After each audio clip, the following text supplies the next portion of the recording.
คุยกล้วยเตียนเด้อหัวตัวตั้นน้อยตั้นหลังมัวตัวจะโลงตัวจะเป็นหมา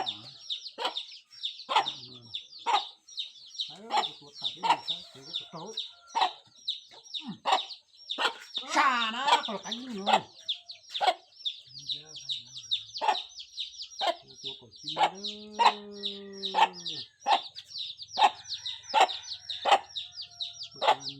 ้อ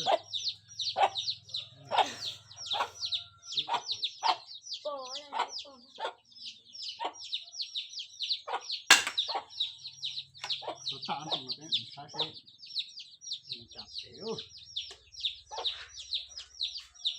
จะสิเอาตัวแล้วนะ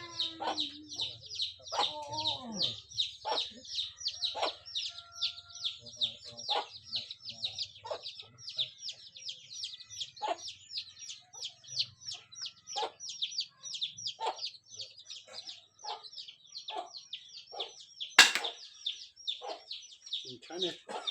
ก็เลยมาใส่เลยอีซี่อยู่ที่คนเถียวกูยังว่าตัวเห็ดเตี้ยอันนี้ใส่เลย